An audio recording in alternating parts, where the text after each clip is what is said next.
ഇനി ഞാൻ വന്നിട്ടുള്ളതൊരു അടിപൊളി പലഹാരത്തിൻ്റെ റെസിപ്പി ആയിട്ടാണ്. വെറും 3 ചേരുവകൾ മതി ഇത് ഉണ്ടാക്കാൻ. അതും നമ്മുടെ വീട്ടിൽ എപ്പോഴുമുള്ള ചേരുവകളാണ് കേട്ടോ. നല്ല ടേസ്റ്റാണ്, പിന്നെ നല്ല ഹെൽത്തിയാണ്. അതുകൊണ്ട് തന്നെ നമ്മുടെ മക്കൾക്ക് ധൈര്യമായിട്ട് ഉണ്ടാക്കി കൊടുക്കാം. അപ്പോൾ ഇത് ഉണ്ടാക്കാൻ വേണ്ടിയിട്ട് ആദ്യം തന്നെ ഞാനിവിടെ എടുത്തത് അവിലാണ് കേട്ടോ. അപ്പോൾ ഞാനിവിടെ 1.25 കപ്പ് അവിലാണ് എടുത്തത്. പാൻ നന്നായിട്ട് ചൂടായിട്ടാണ് കേട്ടോ അതിലേക്ക് അവിലിട്ട് കൊടുത്തത്.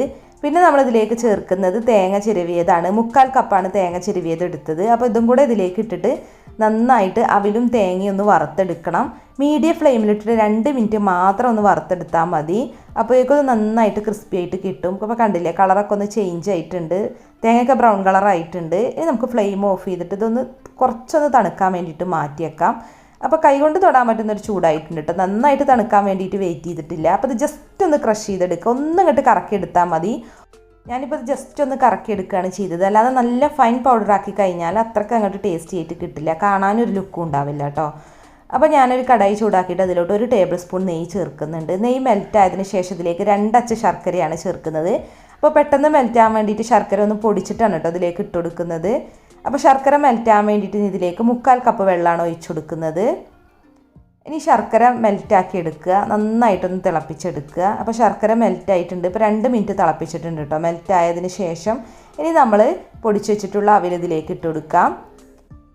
അവിലിട്ട് കൊടുത്തിട്ട് നന്നായിട്ടൊന്ന് ഇളക്കിയെടുക്കുക. അപ്പോൾ നമ്മൾ അവിലിട്ടതുകൊണ്ട് തന്നെ ഇത് പെട്ടെന്ന് തിക്കായിട്ട് മാറും കേട്ടോ. കണ്ടില്ലേ, ഇതിപ്പോൾ നല്ല തിക്കായി വന്നിട്ടുണ്ട്. ഞാൻ ഹൈ ഫ്ലെയിമിൽ തന്നെയാണ് ഇട്ടത്. ഇനി ഒന്ന് തീ കുറച്ച് വെക്കുക. എന്നിട്ട് നമുക്ക് നല്ലൊരു ഫ്ലേവറിന് വേണ്ടിയിട്ട് 2 ഏലക്കേൻ്റെ കുരു ഒന്ന് പൊടിച്ചത് ചേർക്കുന്നുണ്ട്. ഏലക്കാപ്പൊടിയാണെന്നുണ്ടെങ്കിൽ 1/2 ടീസ്പൂൺ ചേർക്കുക. പിന്നെ ഞാൻ കുറച്ച് നട്ട്സ് ഇട്ട് കൊടുക്കുന്നുണ്ട്. 4 ബദാമും പിസ്തയും അതുപോലെ അണ്ടിപ്പരിപ്പും ചെറുതായിട്ടൊന്ന് കട്ട് ചെയ്തിട്ടാണ് കേട്ടോ ഇട്ട് കൊടുക്കുന്നത്. നമ്മുടെ കയ്യിലുള്ള നട്ട്സ് ഇട്ട് കൊടുത്താൽ മതി. ഇനിയിപ്പോൾ ചേർത്തില്ലെങ്കിലും കുഴപ്പമൊന്നുമില്ല. നമ്മൾ നട്ട്സ് ചേർക്കുമ്പോൾ നമ്മളത് ഉണ്ടാക്കി കഴിയുമ്പോൾ കാണാനൊരു ഭംഗിയാണ്, അതുപോലെ കഴിക്കുമ്പോൾ നല്ലൊരു ടേസ്റ്റുമാണ്. അതുകൊണ്ടാണ് നട്ട്സ് ഇട്ട് കൊടുത്തത്. ഇപ്പോൾ അത് നല്ല തിക്കായി വന്നിട്ടുണ്ട്, കണ്ടില്ലേ, വെള്ളമൊക്കെ വറ്റിയിട്ട് ഡ്രൈ ആയിട്ടുണ്ട്.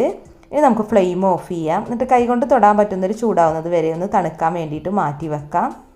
അപ്പോൾ അത് നല്ലപോലെ തണുത്തിട്ടുണ്ട് കേട്ടോ. എന്നിട്ട് കയ്യിൽ കുറച്ച് നെയ്യ് തടവിയതിന് ശേഷം നമുക്കിത് ലഡുവിൻ്റെ ഷേപ്പിലൊന്ന് ഉരുട്ടിയെടുക്കാം. അപ്പോൾ നമുക്ക് 3 ചേരുവകൾ കൊണ്ട് എളുപ്പത്തിൽ ഉണ്ടാക്കാൻ പറ്റുന്നൊരു ലഡുവാണ് കേട്ടോ. അവിൽ ലഡു നല്ല ടേസ്റ്റാണ്, പിന്നെ ഹെൽത്തിയാണ്. അവിലും ശർക്കരയും തേങ്ങയാണല്ലോ, അതുകൊണ്ട് കൊച്ചു കുട്ടികൾക്ക് വരെ ഉണ്ടാക്കിയെടുക്കാൻ പറ്റുന്നൊരു ലഡുവാണ് കേട്ടോ. നല്ലൊരു അടിപൊളി പലഹാരം തന്നെയാണ്. അപ്പോൾ നിങ്ങളൊന്ന് ട്രൈ ചെയ്ത് നോക്കുക. നമുക്കിത് ഉണ്ടാക്കിയിട്ട് ഒരാഴ്ച വരെയൊക്കെ കേടുകൂടാതെ സൂക്ഷിക്കാം കേട്ടോ.